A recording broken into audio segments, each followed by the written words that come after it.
ప్రభునామములో అందరికీ వందనములు తెలియజేసుకుంటున్నాను. ఈరోజు ఉపవాస ప్రార్థన కొరకై మనమందరం కూడా సిద్ధపడి వచ్చిన్నాం. దేవుడు మనందరికీ కూడా మంచి అవకాశం ఇచ్చినాడు. ఈ తరుణాన్ని దేవుడు మనందరూ కూడా గతించిన నెలలో కాచి కాపాడుతూ ఈ నెలలో కూడా చివరి ఉపవాస ప్రార్థన కొరకుగా శుక్రవారం, ఈ శుక్రవారం మనము సిద్ధపడి వచ్చున్నాం. రెండు బైబిల్ గ్రంథంలో నుంచి కొద్ది మాటలు ఉపవాస ప్రార్థన గురించి, ఉపవాసం గురించి కొన్ని మాటలు ధ్యానించుకుందాం. అలాగే ధ్యానించుకొని ఆ ప్రభుని మనము ఆ ప్రభు కొరకై మనమందరం మోకరించి ప్రార్థన చేస్తూ ఉన్నాం. మత్తయి సువార్త 4వ అధ్యాయము, మత్తయి సువార్త 4వ అధ్యాయము 2వ వచనం నుంచి మనం చదువుతున్నాం. 2వ వచనం నుంచి 11 వచనాల వరకు మార్చి చదువుతున్నాం. అందరం కూడా మత్తయి సువార్త 4వ అధ్యాయం 2వ వచనం నుంచి 11వ వచనం వరకు మార్చి చదువుతున్నాం. నేను చదివినప్పుడు మీరు కూడా బిగ్గరగా చదవండి. నేను చదివిన తర్వాత వచ్చిన 40 దినములు 40 రాత్రులు ఉపవాసం ఉండిన పిమ్మట ఆయన ఆఖరి కొనగా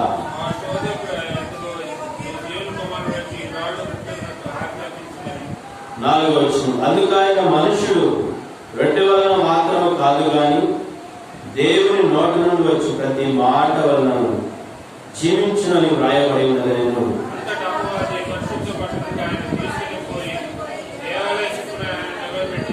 నీవు దేవుని కుమారుడు అయితే క్రిందికి దూకును, ఆయన నిన్ను గురించి తన దూతలకు ఆజ్ఞాపించు.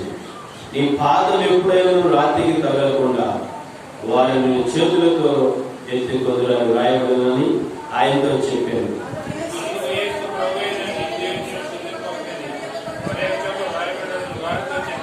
ఎందుకు వచ్చిన మరలా అపవాది మిగులు ఎత్తైన కొండ మీదకి ఆయన తోడుకొనిపోయి ఈ లోక రాజ్యములన్నిటినీ వాటి మహిమను ఆయనకు చూపి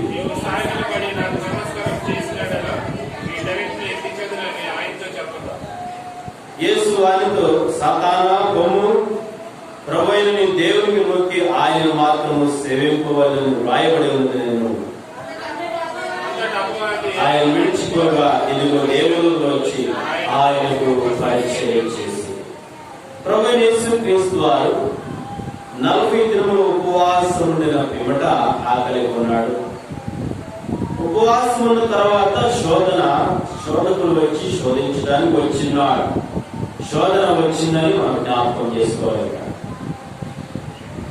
అపవాది చేత శోధించడానికి అనడానికి ఆయన కొనుక్కోబడి ఉన్నాడు. ఇప్పుడు 40 దినములు పగలు రాత్రి ప్రార్థనలు గడుపుతూ అరణ్యంలో ఆయన ఏమీ తినకుండా ఉపవాసం ఉన్నవాడిగా వాక్యానుసారంగా మనం చూస్తున్నాం. ఉపవాసం ఉండిన పిమ్మట ఎవరు వచ్చారు ఆయన దగ్గర చెప్పండి? ఆ శోధకుడు ఆయన దగ్గరకు వచ్చి అని రాయబడింది. అంటే సాతానుడు వచ్చి ఉన్నాడు, అపవాది వచ్చి ఆకలి కొన్న తర్వాత ఇప్పుడు ఈయన శోధనలో పడవేయాలి. ఈయన యేసుక్రీస్తు వారిని ఏదో విధంగా పడగొడితే బాగుంటుందని అపవాది వచ్చేసి ఆకలితో ఉన్నాడు కదా, ఆ మాట వింటాడని ఆలోచనతో యేసుక్రీస్తు వారి దగ్గరికి వచ్చి ఏమంటాడంటే, నీవు దేవుని కుమారుడు అయితే ఈ రాళ్ళు రొట్టెలకున్నట్లుగా ఆజ్ఞాపించున్నాడు. ఇప్పుడు నువ్వు దేవుని కుమారుడు అయితే రొట్టెలు చేసుకొని తిను, అంటే రొట్టెలు చేసుకొని నీవు తిను అని చెప్తున్నాడు సాతానుడు. యేసుక్రీస్తు వారు ఏమన్నాడు? మనుషుడు రొట్టె వలన మాత్రం కాదు గాని దేవుని నోట నుండి వచ్చి ప్రతి మాట వలన జీవించునని రాయబడి ఉన్నది. ఉపవాసం అంటే సాతానుడు ఏదో విధంగా మనను ప్రలోభ పెట్టి మనందరూ పడగొట్టాలని ప్రయత్నం చేస్తూ ఉంటాడు, కానీ వాడి వల్ల కాదు. ఈ ఉదయకాల సమయంలో ఉపవాసం వల్ల కలుగుతున్న లాభాలు ఏంటో మనం చూడాలి. ఉపవాసం అంటే ప్రతి విశ్వాసి ఏమేమి పొందుకున్నాడు బైబిల్ ప్రకారంగా? ప్రభువైన యేసుక్రీస్తు వారు కొన్ని పొందుకున్నాడు. అదే ఆయన ఏం పొందుకున్నాడో భూమి మీద ఉపవాసం ఉన్న తర్వాత మనం కూడా ఉంటే మనం కూడా కొన్ని పొందుకుంటాం. వాటిని అవి ఏంటో ఒకసారి మనం చూసుకుంటూ వద్దాం. మొదటిగా చూస్తే ఇప్పుడు రాయబడిన ప్రకారం ఇక్కడ శోధిస్తూ వస్తున్నాడు సాతానుడు ప్రభువైన యేసుక్రీస్తు అని. ఇంకా ఎలా శోధిస్తున్నాడంటే 5వ వచనం, అంతటా అపవాది పరిశుద్ధ పట్టణముకు ఆయనను తీసుకొని పోయి దేవాలయ శిఖరమున ఆయన నిలబెట్టి, నీవు దేవుని కుమారుడు అయితే క్రిందికి దుమ్ముకుము, ఆయన నిన్ను గురించి తన దూతలకు ఆజ్ఞాపించు, నీ పాదం ఎప్పుడైనా రాత్రికి తగలకుండా వారు నిన్ను చేతులతో ఎత్తుకొందులని వ్రాయబడినదని ఆయనతో చెప్పాను. ఇక్కడ దేవుడు పెట్టారా, ఇక్కడ ఆకలైనప్పుడు శోధించాడు అపవాది. మనుషుడు రొట్టె వల్ల మాత్రం కాదు కానీ దేవుని నోటి నుండి వచ్చి ప్రతి మాట వల్ల జీవించునని ఆయన యేసుక్రీస్తు వారు సమాధానం ఇచ్చాడు.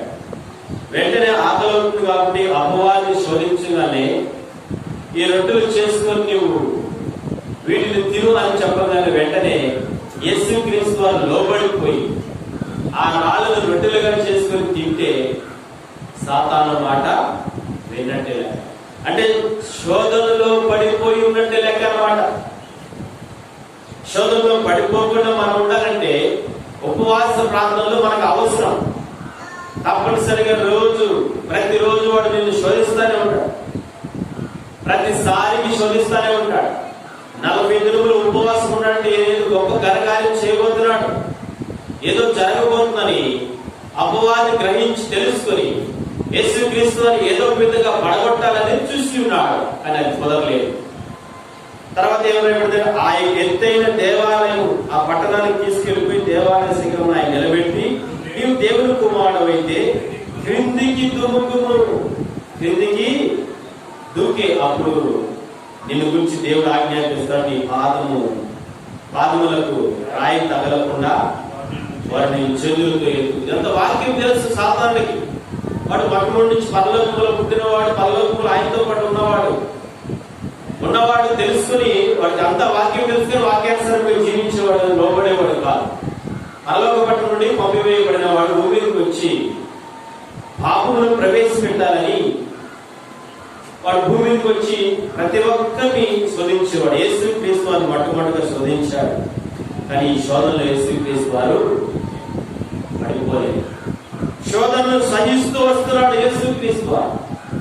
మొట్టమొదటిగా ఉపవాసం ఉంటే, ఉపవాస దీక్షలో పాల్గొంటే శోధన మనం సహిస్తాం, శోధనలో నిలబడతాం. నీకు ఏదో శోధన వచ్చినా, ఏ శోధన వచ్చినా, ఏ ఇబ్బంది వచ్చినా, ఏ కష్టం వచ్చినా, ఏ శ్రమ వచ్చినా, ఏ పరీక్ష వచ్చినా, ఒకవేళ సాతానుడు ఏదో విధంగా వాడి మాట వినేటట్టుగా లోబడినట్టుగా లొంగ తీసుకుందామని ప్రయత్నం చేస్తున్నా మనం పడిపోము. యేసుక్రీస్తు వారు పడిపోలేదు, శోధన జయిస్తూ వచ్చి ఉన్నాడు. కాబట్టి శోధనలో పడిపోకుండా జయించడానికి అవకాశం ఉంటుంది.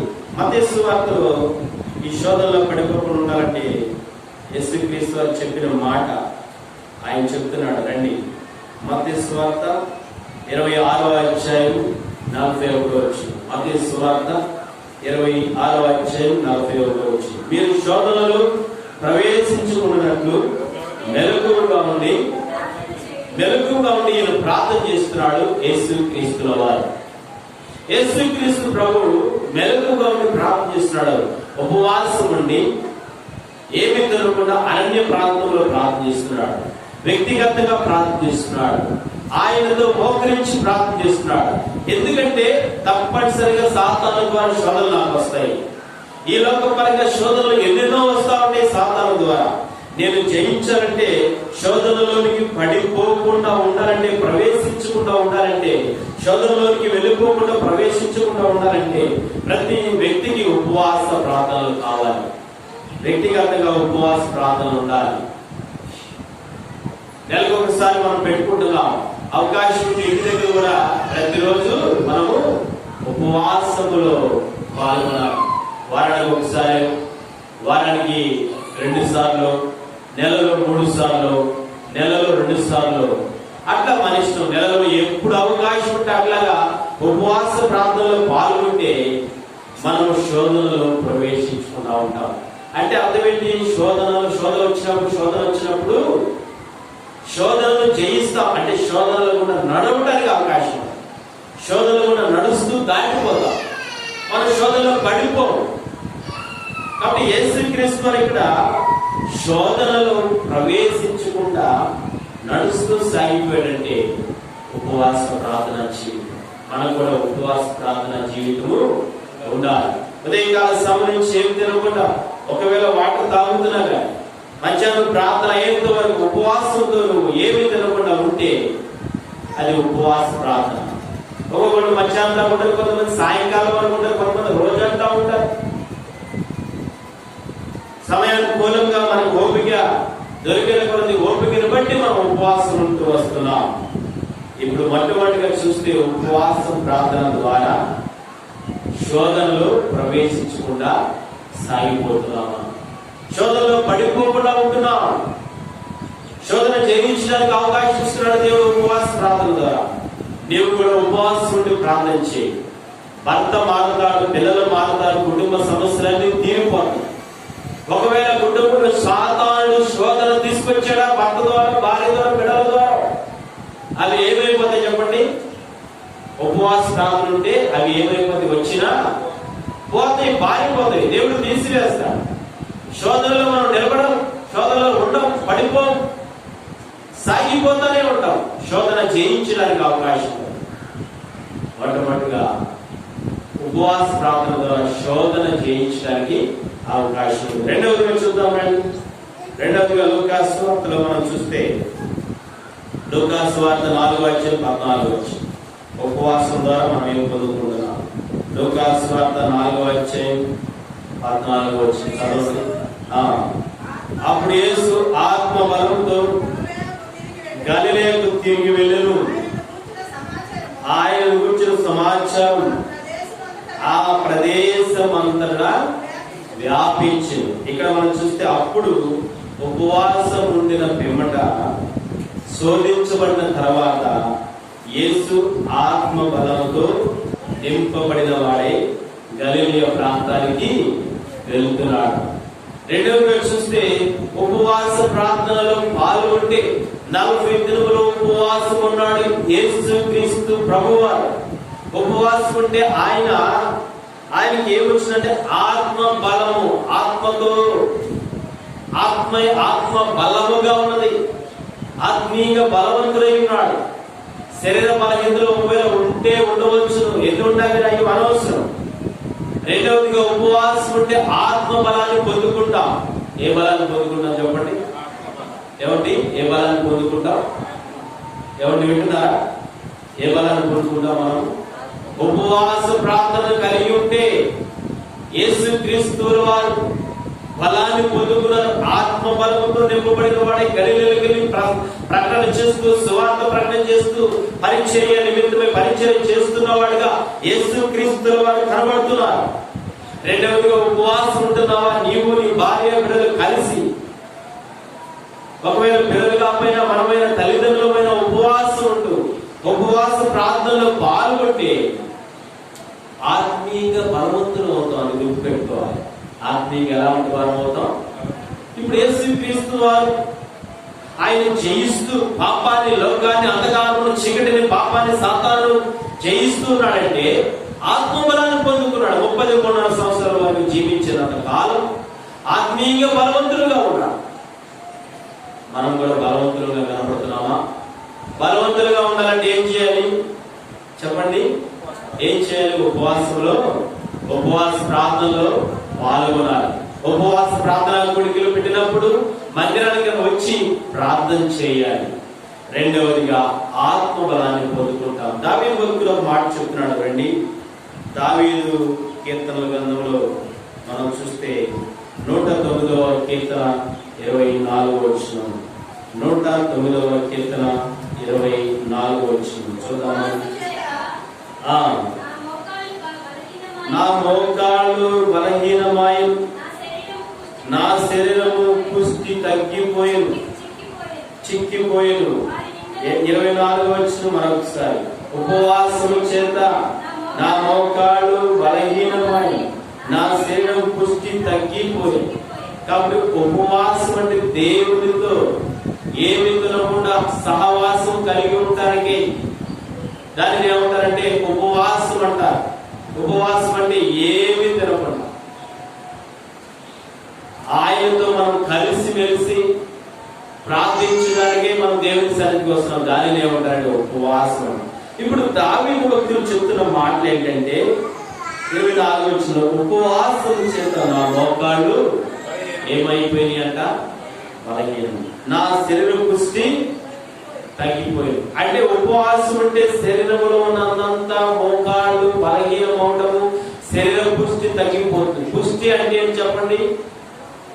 పుష్టి అంటే ఏంటి? పుష్టి అంటే ఏంటి? బలము. ఏ బలము తగ్గుతుంది, ఏ బలం పెరుగుతుంది? శరీర బలము తగ్గిపోతుంది, ఆత్మ బలము పెరిగిపోతుంది. అందుకని మనమందరం ఉపవాసం ఉండాలి.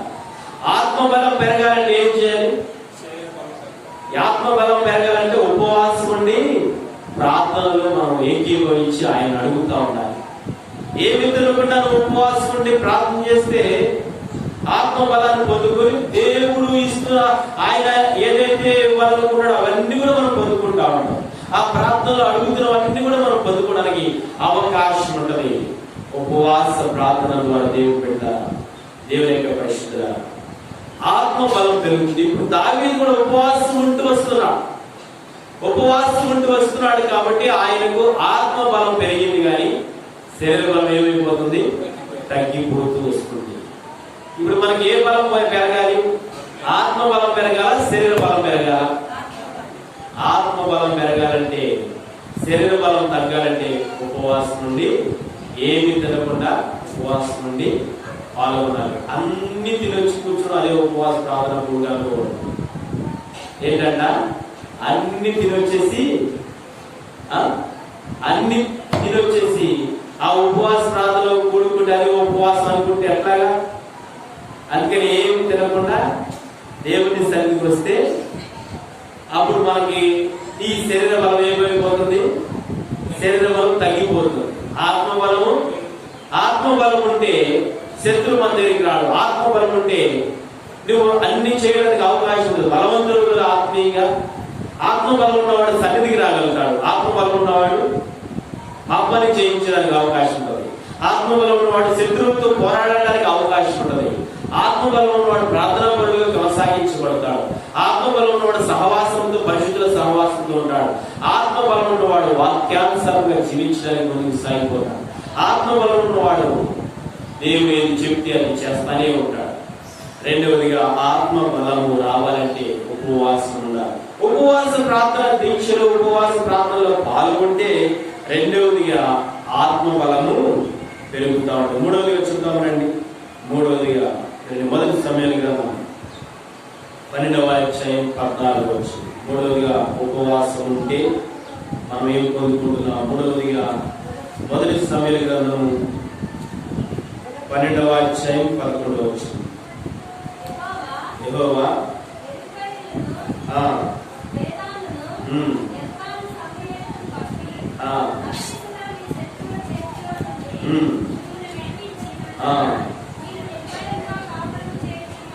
కాబట్టి ఇక్కడ యెహోవా యెరుబ్బయలును, బెదానును, యెఫ్తాను, సమూయేలును పంపి నలుదిశల మీ శత్రువుల చేతుల నుండి మిమ్మల్ని విడిపించినందున మీరు నిర్భయముగా కాపురం చేయించున్నారు. ఉపవాస ప్రార్థన పాల్గొంటే, ఉపవాస ప్రార్థనలో మనం పాల్గొంటే ఒకవేళ శత్రువు వెంటాడుతున్న శత్రువు చేతులను మన దేవుడు ఏం చేస్తాడు? విడిపిస్తాడు. నలుదిశల నుంచి నేను శత్రువు వెంటాడుతూనే ఉంటాడు. ఎట్లా? ఈ దిక్కు నుంచి, ఆ దిక్కు నుంచి, మరొక దిక్కు నుంచి, ఉత్తర, పడమ, తూర్పు, దక్షిణం, ఈ 4 దిక్కు నుంచి ఎవరంట? సాతానుడు, శత్రువు నిన్ను ఏం చేస్తాడు? వాడు తరుగుతానే ఉంటాడు. వాడు పట్టుకోవడానికి, వాడు వాళ్ళలో వేసుకోవడానికి వాడు మన దగ్గరికి వచ్చేస్తానే ఉన్నాడు. అప్పుడు మనం ఉపవాస ప్రార్థనలో పాల్గొంటే శత్రువుల చేతులను దేవుడు ఏం చేస్తాడు? విడిపిస్తాడు. ఎందుకంటే మనం ఉపవాస ప్రార్థన నుండి ప్రార్థన చేస్తున్నాం దేవుని సన్నిధిలో. ప్రభువా నాకు శక్తిని బలాన్ని దయచేయండి, నా శత్రువు పారిపోవాలి, నా శత్రువు ఓడిపోవాలి, నేను గెలవాలి నాయన అంటే మూడవదిగా శత్రువు ఓడిపోతాడు, మనము గెలుస్తానే ఉంటాం. శత్రువు ఓడిపోతాడు, శత్రువు దేవుడు తప్పిస్తానే విడిపిస్తానే ఉంటాడు. ఉపవాసం ఉండండి. ఉపవాసం ఉంటే శత్రువు ఏమైపోతాడు? పారిపోతాడు, మనం అందరికి రాలేరాడు. అంటే వాడు ఓడిపోతాడు, మనం గెలుస్తాం. ఇప్పుడు మనం గెలవాలా ఓడిపోవాలా? చెప్పండి, గెలవాలా ఓడిపోవాలా? గెలవాలంటే ఏం చేయాలి? ఉపవాస ప్రార్థనలో పాల్గొనాలి. ఉపవాస ప్రార్థనలో పాల్గొని ఏం చేయాలంటే అలా ప్రార్థన చేస్తూ కడుపులు మార్చుకొని ఏమి తినకుండా ఆయన సన్నిధికి వచ్చి ప్రార్థన చేస్తుంటే ఎందుకు తప్పనిసరిగా వాడు శత్రువు గడగడ వణిగిపోతాడు, పారిపోతాడు. మందిరంలో కాదు, వ్యక్తిగతంగా కూడా నువ్వు కుటుంబ సమస్యలు బట్టి కూడా బాగా ఉపవాసం ఉండు. ఉపవాస ప్రార్థనలో దీక్షలో పాల్గొండు. ఒక పూటో లేదా 2 పూటలో లేకపోతే సాయంత్రం వరకు ఉపవాసం ఉండు. దేవుడు తప్పనిసరిగా ఏం చేస్తాడంటే శత్రువు ఓడిపోవడానికి అవకాశం. ఇక మన దరిదాపులో మన ఇంటి చుట్టూ మన ఇంటి దాఖలానికి మన దగ్గర అసలు రానేరాడు. మూడవదిగా ఉపవాసం ఉంటే శత్రువు ఏమైపోతాడు? పారిపోతాడు. శత్రువు ఓడిపోతాడంటే మనం గెలుస్తున్నామంటే ఒకటే గుర్తుపెట్టుకోవాలి, ఎక్కువగా ఉపవాస ప్రార్థనలో పాల్గొంటున్నామని అర్థం. ఉపవాస ప్రార్థనలు ఏకీభవిస్తున్నామని అర్థం. మనం ఎలాంటి వారిలో ఉంటున్నాం? అసలు ఉపవాసం ఉంటున్నాం? నెలకు ఒకసారి పెడుతున్నాం. ఇప్పుడు నెలకు ఒకసారి కాదు, ఎప్పుడు అవకాశం ఉంటే ఎన్నిసార్లు ఉంటావు? నెలకి అన్నిసార్లు ఉంటావు. మీరు నెలకు ఒకసారి ఉండలేమంటారా? ఇక రోజు మేము ఆడుంటాం. నెలకు ఒకసారి ఉండేవాళ్ళు కొంతమంది ఉండవచ్చు, నెలకు 2 సార్లు, నెలకు 3 సార్లు, నెలకు 4 సార్లు ఉంటారు. అట్లా వాళ్ళు తప్పనిసరిగా ఉపవాసం ఉండి పాల్గొంటున్నారు. మూడవదిగా శత్రువు ఏమైపోతాడు? శత్రువు పారిపోవడానికి అవకాశం. 4వదిగా చూద్దామంటే మత్తయి సువార్త 4వ అధ్యాయం. మత్తయి సువార్త 4వ అధ్యాయం 8వ వచనం చదువుతున్నాం. మరలా అపవాది మిగిలితే నాకు కొండ మీదకు ఆయనను తోడుకొని పోయి ఈ లోక రాజ్యములన్నీ వాటి మహిమను ఆయనకు చూపి నీవు సాగిలపడి నాకు నమస్కారం చేసినాడుగా వీటన్నింటినీ నీకు ఇచ్చునని ఆయనతో చెప్పగా యేసు సాతానా పొమ్ము, ప్రభువైన దేవునికి మొక్కి ఆయన మాత్రము సేవింపవలెను రాయబడి ఉన్నది. మూడవసారి కూడా అపవాది శోధిస్తున్నాడు యేసుక్రీస్తు వారిని. అలా ఎత్తైన ప్రదేశానికి కొండ ప్రాంతానికి తీసుకెళ్లిపోయి ఈ లోక రాజ్యములని ఆ మహిమను చూపి ఈ అధికారం అంతా నాకు ఇవ్వబడింది కాబట్టి నీవు సాగిలపడి నాకు నమస్కారం చేసిన వీటన్నిటినీ నీవు సాగిలపడి నాకు నమస్కారం చేస్తే, నాకు లోబడితే, అంటే ఇప్పుడు యేసుక్రీస్తు ప్రభువు వారు దేవునికే సాగిలపడాలి, దేవునికే బ్రొక్కాలి, దేవునికే విధేయత, నమస్కారం చేయాలి, ఆయనకే ఆరాధన. ఇంక ఎవరికైనా సాగిలపడితే, ఎవరికైనా నమస్కారం చేస్తే దానిని ఏమంటారంటే పాపానికి సాదృశ్యం. పాపానికి సాదృశ్యమై ఉన్నది. ఇక్కడ చూడండి దేవుని పెట్టారా, 4వదిగా పాపమునకు మనం గురికాం. దేనికండి? ఇప్పుడు ఇక్కడ యేసుక్రీస్తు ప్రభు వారు కూర్చోరు. యేసుక్రీస్తు ప్రభువుల వారు ఆ సాతాను మాట విని ఆ మహిమను, ఆ రాజ్యాన్ని, ఆ అధికారాన్ని చూసి సాతానుకు సాగిలపడి నమస్కారం చేసినట్లయితే పాపం చేసినట్టే కాదు చెప్పడం. పాపము చేసి యేసుక్రీస్తు ప్రభువుల భూమి మీద బ్రతుకున్న దినములలో తండ్రి దేవునికి బ్రొక్కాలి, సాగిలపడి నమస్కరించాలి. ఈ లోకంలో బ్రతుకుతున్న ప్రతి ఒక్కరు కూడా దేవునికే నమస్కరించాలి, దేవునికే సాగిలపడాలి. లోక సంబంధమైన వేరే వాటికి లోబడుతూ సాగిలపడితే దానిని విగ్రహ ఆరాధన, దాన్ని ఆరాధించడం అదే పాపం. ఆయన పూజించకుండా, ఆయన ఆరాధించకుండా, ఆయన సాగిలపడకుండా, ఆయన నమస్కరించకుండా వేరేవాళ్ళకి చేస్తే దాన్ని ఏమంటారంటే పాపానికి ఒడిగట్టే. ఇప్పుడు సాతాను ఉద్దేశం అదే, నాకే మొరపెట్టాలి, నాకే నాకే నమస్కరించాలి, నాకే సాగిలపడాలి, ఇంకెవరు పోదని వాడు ఉద్దేశం. యేసుక్రీస్తు లోపడ్డా, సాగిలపడ్డా, నమస్కారం చేశాడా? చెయ్యలా. అంటే పాపానికి గురైన సాతాను మాట వినలేదు, పాపానికి గురవలేదు. నాలుగోదిగా పాపము చేయకుండా యేసుక్రీస్తు వారు సాగిపోయాడు. అందుకని ఆయనలో ఏ పాపము లేదు. ఆయన ఏ పాపము చేయని వాడు కనబడుతున్నాడు. మనం కూడా పాపం చేయకుండా పాపాన్ని జయిస్తున్నామంటే ఉపవాస ప్రార్థనలో పాల్గొంటే తప్పనిసరిగా పాపాన్ని జయిస్తాం. నీ దగ్గరికి తీసుకొస్తున్న ఆ పాపపు శక్తులన్నీ మాయమైపోతాయి, మట్టి మాయమైపోతాయి, వెళ్ళిపోతాయి. నాలుగోదిగా పాపాన్ని ఎప్పుడు చూసినా జయిస్తానే ఉంటాం. ఏం చేయడం ద్వారా? నిద్రపోవడం ద్వారా. ఏం చేయడం ద్వారా చెప్పండి? చక్కగా మందిరానికి వచ్చి నిద్రపోవడం ద్వారా, చక్కగా మందిరానికి రాకుండా నిద్రపోవడం ద్వారా, ఇంటి దగ్గర ఉపవాస ప్రార్థన.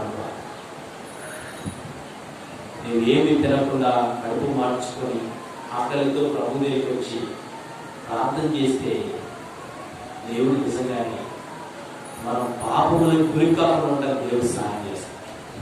యేసుక్రీస్తు చూపించిన మాదిరి ఇదే. 40 దినములు ఉపవాసం ఉండాడంటే ఆయన పొందుకున్నవన్నీ పొందుకున్నాడు. శోధన జయిస్తూ వచ్చాడు, సాతాన్ని జయిస్తూ వచ్చాడు, పాపాన్ని జయిస్తూ వచ్చాడు, శత్రువు ఓడిపోతూ వచ్చిన్నాడు.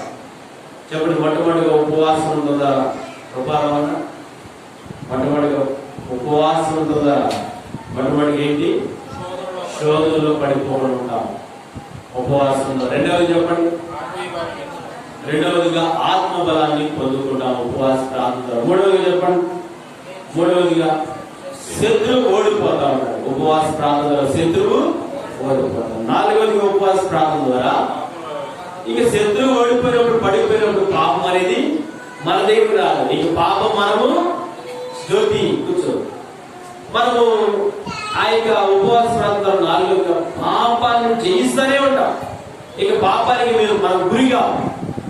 నాలుగవది కనుకనే ఉపవాస ప్రార్థన ద్వారా మన దరిదాపులలో పాపము కలిగిన వారిని పాపాత్ములంగా, పాపము లేని వారుగా ఉంటానే ఉంటాం దేవుని. ఐదవ చూసి ముగించేద్దామా?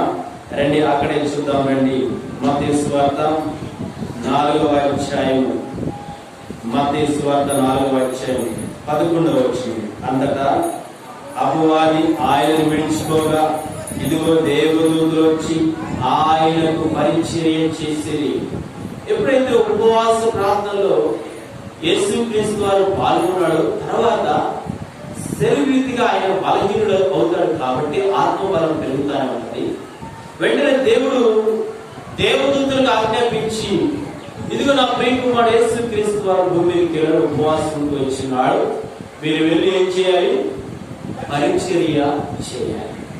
పరిచర్య చేయండి, ఆయనకి సహకరించండి. ఏమేమి కావాలి చేయడానికి, వెళ్ళడానికి, నడిపించడానికి, కూర్చోడానికి, మాటలు చెప్పడానికి మీరు శక్తిని బాగా ఇవ్వండి, శరీరీతిగా బలపరచండి అని పరిచర్య చేయడానికి దేవదూతలు పంపించారు. వాళ్ళందరూ వచ్చి పరిచర్య చేసి ఉండొచ్చు. ఏం పరిచర్య చేశారో తెలియదు కానీ మొత్తానికి యేసుక్రీస్తు వారి దగ్గరికి వచ్చి దూతలు, నువ్వు నేను కూడా ఉపవాసం ఉంటే నీకు నాకు దేవదూతలు వచ్చి పరిచర్య చేస్తారు, నీకు సహాయం చేస్తారు, మన ప్రయాణంలో తోడుగా ఉంటారు. ఉపవాసంలో ఉండి తర్వాత ఎప్పుడైనా కానీ ఉపవాసంలో పాల్గొంటూ ఉంటే దినదినము నిరంతరం 24 గంటలు ఆయన మనకు దూతలు పంపించి కాపాడుతూనే ఉంటాడు.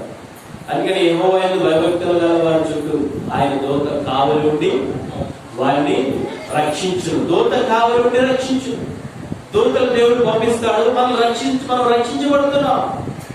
ఉపవాస ప్రార్థనలో ఉంటే మనం రక్షించేవాడు కనపడుతున్నాడు, కాపాడేవాడు కనపడుతున్నాడు, ఆయన బలపరిచేవాడు కనపడుతున్నాడు. దూతల ద్వారా మనం బలపడుతున్నాడు, దూతల ద్వారా కాపాడుతున్నాడు, దూతల ద్వారా నిలబెడుతున్నాడు, దూతల ద్వారా దేవుని సరికి తీసుకొస్తున్నాడు, దూతల ద్వారా మనం కంచి వేస్తున్నాడు, దూతల ద్వారా అగ్ని, కంచె, ఖడ్గాలు, ఆ తర్వాత ఆయన భద్రత మన చుట్టూ ఉన్నది. నిజమైన ఉపవాసంతో ఎన్ని లాభాలు మనం పొందుకుంటున్నాం దేవుడి దగ్గర నుంచి. యేసుక్రీస్తు వారు పొందుకున్నాడు. దూతలు వచ్చి పరిచర్య, అది ఎవరికి కనబడదు, పరిచర్య వాడికి చేస్తాను. నీకు నాకు ఎవరికి కనబడదు కానీ పరిచర్య చేస్తానికి దేవుడు పంపిస్తాడు దూతలను. ఉపవాసం ఉండండి, నిజంగా ఆయన పరిచర్య పంపిస్తారు. పరిచర్య చేయడానికి దేవదూతలు పంపిస్తారు. ప్రయాణాల్లో క్షేమకరంగా వెలుగాల్లో పిల్లలు కాపాడుతున్నాడంటే దేవుడు ఆజ్ఞాపించి ఏం చేస్తున్నాడు? ఒకవేళ నీ భార్య పిల్లలు ఉండకపోయినా, భర్త ఉన్నా, ఒకవేళ భర్త లేకపోతే ఉపవాసం ఉండకపోయినా, భార్య ఉన్న భార్య నిమిత్తమైన దేవుడు ఏం చేస్తున్నాడు? ఆ కుటుంబాన్ని దేవుడు కాపాడుతున్నాడు. కాపాడి దేవుడుగా కనపడుతున్నాడు. ఆయన దూతలను పంపించి కాపాడుతున్నాడండి. ఎంత ఆధిక్యత దేవుడు మనకి ఇచ్చున్నాడు. ఐదవదిగా దూతలు పరిచయం చేయడానికి అవకాశం ఉంది. ఉపవాస 5 విషయాలు. ఉపవాసం ద్వారా మొట్టమొదటిగా శోధనను జయించడానికి అవకాశం ఉంది. రెండవదిగా ఉపవాసం ద్వారా ఆత్మ బలాన్ని పొందుకుంటాం. మూడవదిగా ఉపవాసం ద్వారా, ఉపవాస ప్రార్థన ద్వారా శత్రువు ఓడిపోతాడు, శత్రువు జయించడానికి అవకాశం ఉంది. నాలుగవదిగా ఉపవాస ప్రార్థన ద్వారా పాపమును జయిస్తూనే ఉంటాం. ఐదవదిగా ఉపవాస ప్రార్థన ద్వారా మనకు దేవదూతలు యేసుక్రీస్తు వారికి చేసినట్టుగానే మనం కూడా, ఎందుకంటే ఆయన బిడ్డలకు ప్రత్యేకించబడిన వారు కాబట్టి, తాము బాధపడుతున్నాను, నాకు బాగలేదన్నప్పుడు నువ్వు ప్రార్థిస్తే వెంటనే అది వెంటనే తగ్గిపోతుందంటే ఎవరు వచ్చి పరిచయం చేశారు కాబట్టి, సరళంగా ఎవరు వచ్చి పరిచయం చేసినట్టు నువ్వు నిద్రపోతాడు పట్టించుకోవాలి. ఏమో కృపాలన్నా నేను తినొచ్చాను అందరు నిద్రపోతాను, చాలా పాడినట్టుందా నా వాక్యం అంతా, దేవుడు వాక్యం. ఏమండి వారి పరిచర్య ఏదైనా బాగుపోతే స్వస్థపరచబడుతున్నావు అంటే దేవుడు పంపించి బాగు చేస్తాడా? అంత గొప్ప దేవుడు. అందుకని మనం ఉపవాసం నెలకొకసారి మందిరంలో పెట్టినప్పుడు ఉందాం. ఇంకా అదనంగా శక్తి బలం ఉంటే వారానికి ఒకసారి అయినా మీరు ఇళ్ళ దగ్గర ఉండి ఉపవాస ప్రార్థనలో పాల్గొని దేవుడు సహాయం.